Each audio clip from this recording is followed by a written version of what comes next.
जैनम जयतु शासनम विश्व कल्याणकारकम।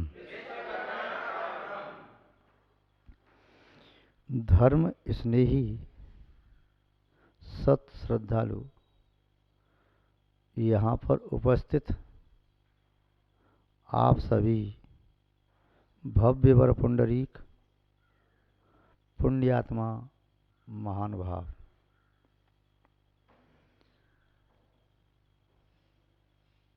प्रत्येक व्यक्ति चाहता है मैं शत्रु विहीन जीवन जीऊं। शत्रुओं के साथ जीवन सदैव दुख संयुक्त होता है, क्योंकि शत्रु शत्रु होता है। वह अपना काम नहीं भी करे तब भी उसकी उपस्थिति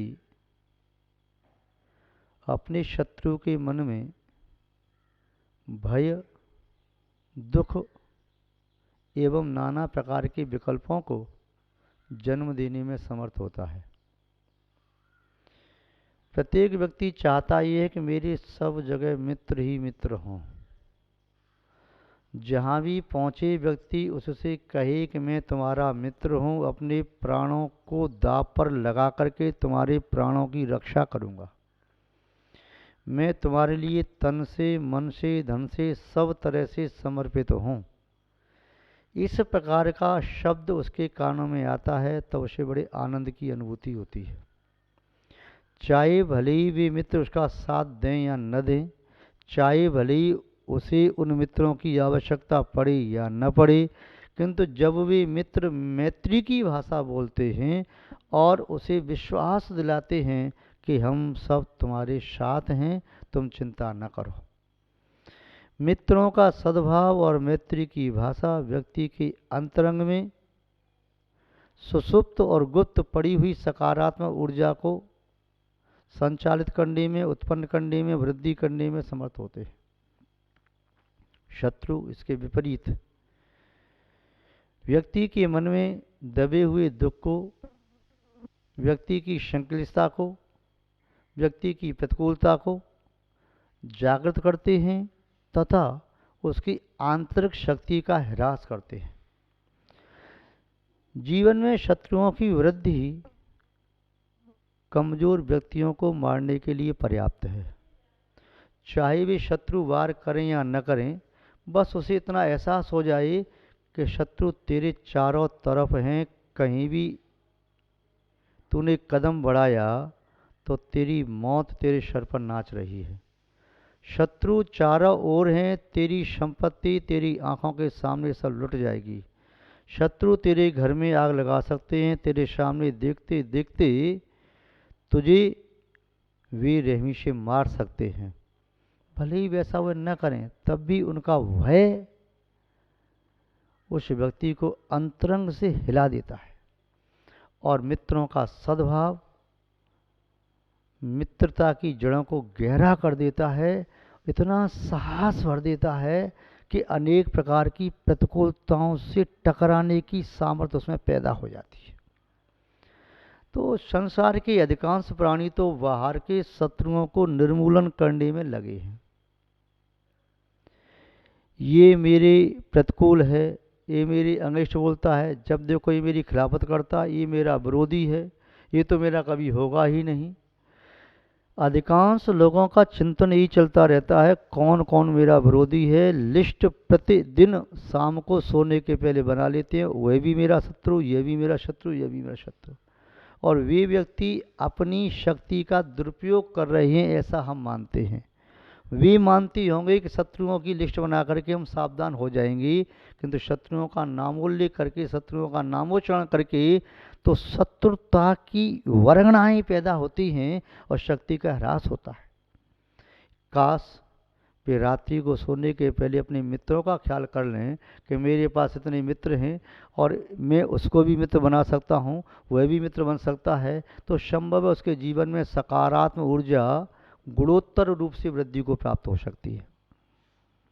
खैर, फिर भी बाहर के शत्रुओं का लेखा जोखा करने वाले व्यक्ति इस दुनिया में 99% से भी ज़्यादा हैं, और बाहर के मित्रों का लेखा जोखा करने वाले व्यक्ति 1% से भी कम। किंतु हम बात बाहर के शत्रु और मित्रों की नहीं कर रहे हैं। जैन दर्शन कहता है, जो आपके प्रति राग रखता है वह भी आपकी आत्मा का शत्रु हो सकता है, द्वेष रखता है वह भी शत्रु हो सकता है।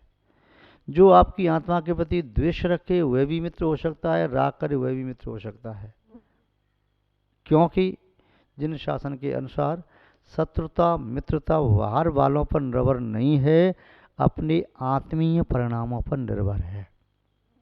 हमारी आत्मा के परिणाम कैसे हैं और आत्मा के परिणामों को हम कैसे संभालें, आत्मा के परिणामों को किस तरह से हम नियंत्रण में रखें।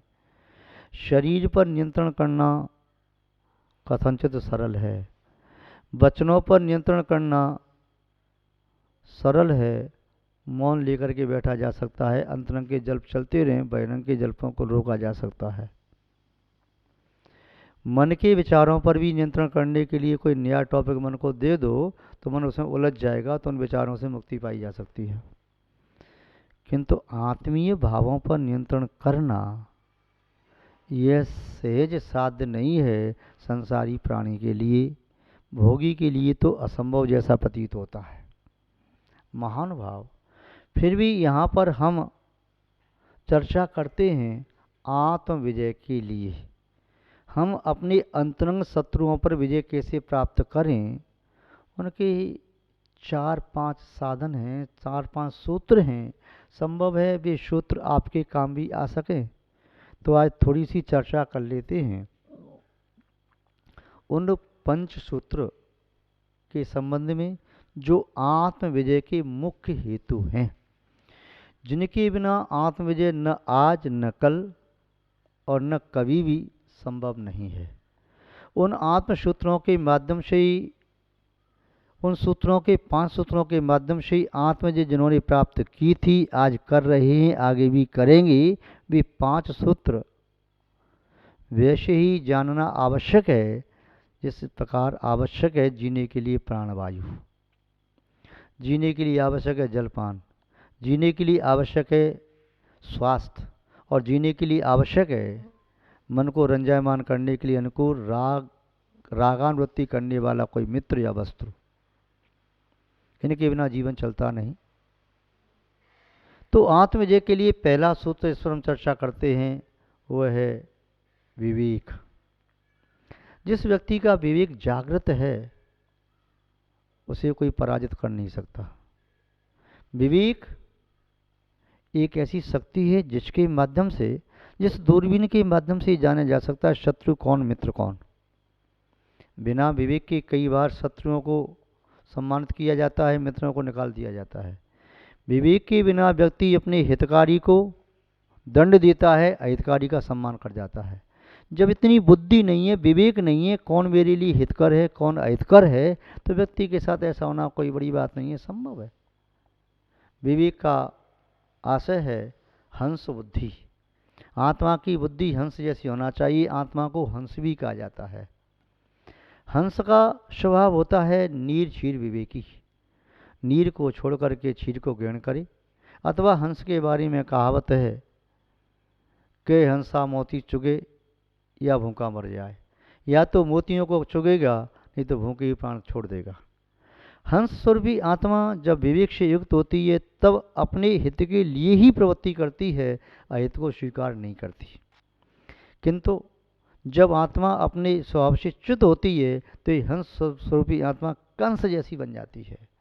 कंस लोक व्यवहार में एक ऐसे अत्याचारी राजा का नाम है जिसने धर्मात्माओं को बहुत सताया, और उन्होंने अपने स्वभाव जैसे दुष्ट व्यक्तियों को संरक्षण दिया और उन्हीं के बल पर बहुत समय तक अपना शासन करता रहा। कंस का आशय है क कहिए तो आत्मा, श कहिए तो उसका सर्वनाश करने वाला। जिसकी बुद्धि अपनी आत्मा का सर्वनाश करने वाली है, विवेकहीन, वह कंस जैसी प्रवृत्ति वाला है।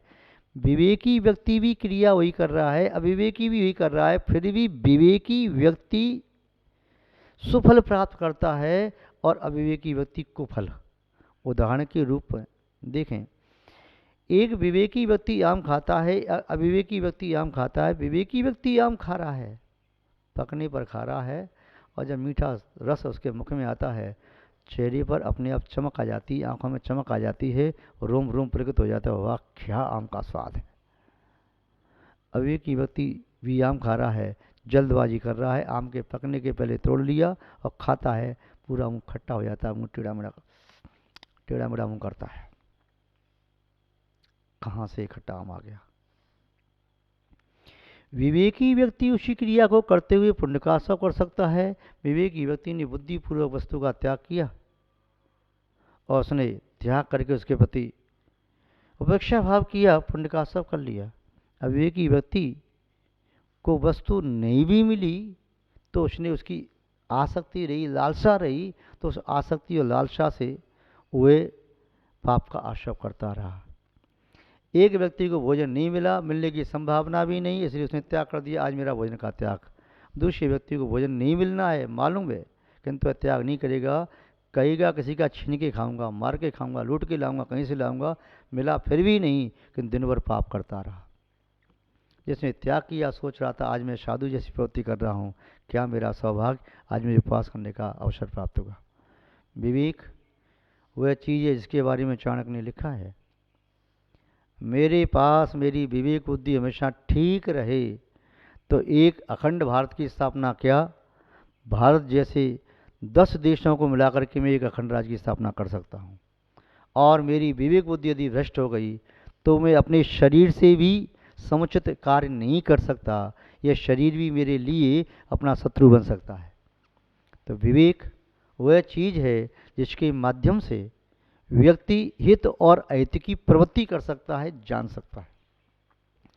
जिस प्रकार व्यापारी के लिए पूंजी आवश्यक होती है, योद्धा के लिए साहस और अस्त्र शस्त्र आवश्यक होते हैं, नारी के लिए शील आवश्यक होता है, विदेश में विद्या कला हुनर आवश्यक होते हैं, राजा के लिए सत्य और न्यायप्रियता आवश्यक होती है, किंतु विवेक प्रत्येक व्यक्ति के लिए उतना ही और उससे ज़्यादा आवश्यक होता है हित संप्राप्ति के लिए।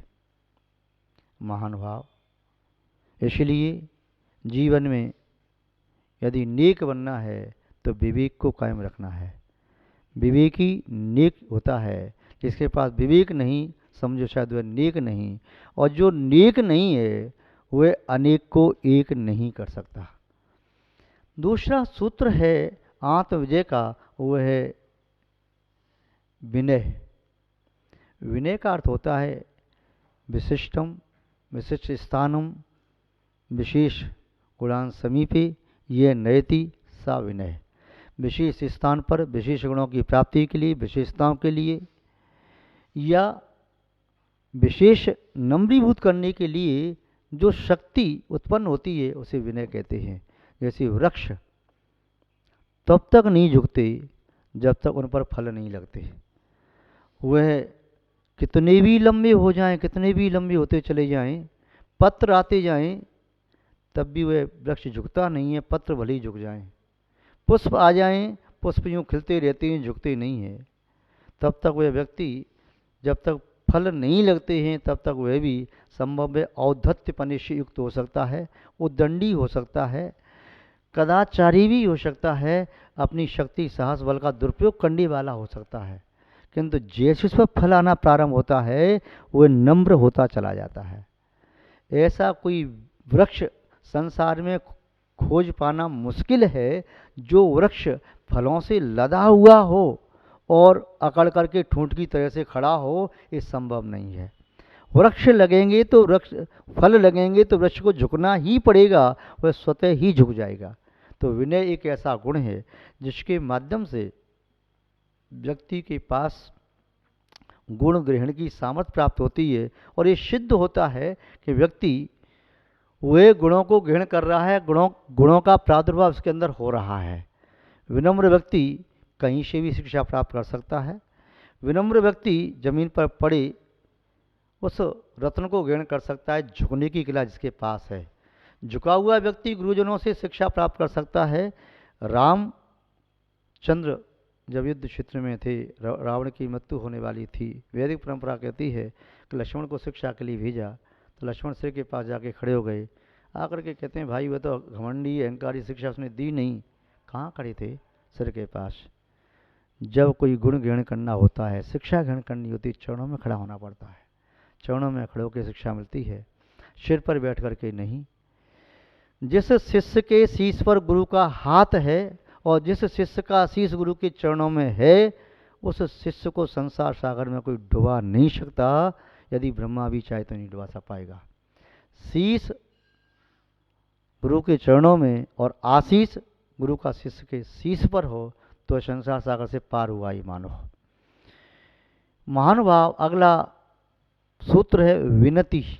जो प्रभु परमात्मा की विनती करने में समर्थ है, अपने आप को प्रभु परमात्मा से जोड़ देता है। जिस क्षण जोड़ता है उस क्षण में उसके अंतरंग में प्रकाश हो जाता है। जैसे आप कोई बल्ब जलाने के लिए डोरी लेते हैं, प्लग उसमें लगाते हैं स्विच बोर्ड में, और लगते ही टच होते ही अंदर बल्ब जल जाता है, या इलेक्ट्रॉनिक आपके आइटम्स जो भी हैं वे सब एक्टिव हो जाते हैं। ऐसी प्रभु परमात्मा से आपके तार लगना चाहिए।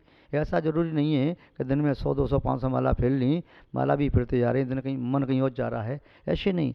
एक क्षण के लिए भी तार आपका लग गया तो उतने क्षण के लिए आपके अंतरंग में प्रकाश हो जाएगा।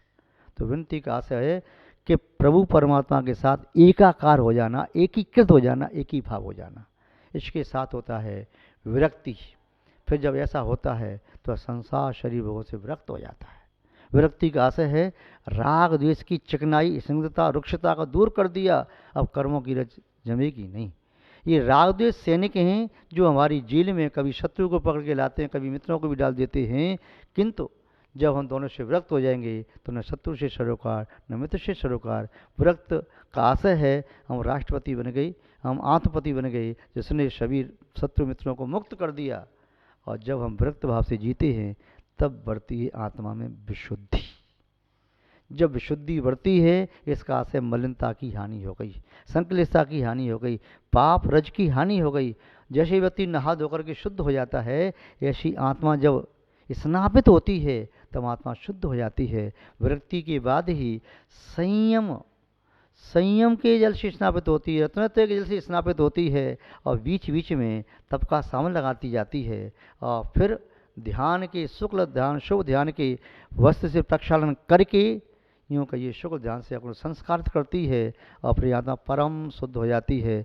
और अंतिम पाया शुक्ल ध्यान का जैसे ही पूरा होता है ये आत्मा सिद्ध बन जाती है। फिर इस आत्मा को सिद्धि के बाद, विशुद्धि के बाद सिद्धि की प्राप्ति होती है। सिद्धि की प्राप्ति का नाम ही है आत्म विजय। महान भाव ये हमने आपसे चर्चा की आत्मविजय के 5 सूत्रों के संबंध में। संभव है आपको इसमें कुछ अच्छा लगा होगा, जो कुछ अच्छा लगा हो उसे ग्रहण कर लेना। आज बस इतना ही। जय बोलिए श्री शांतनाथ भगवान की।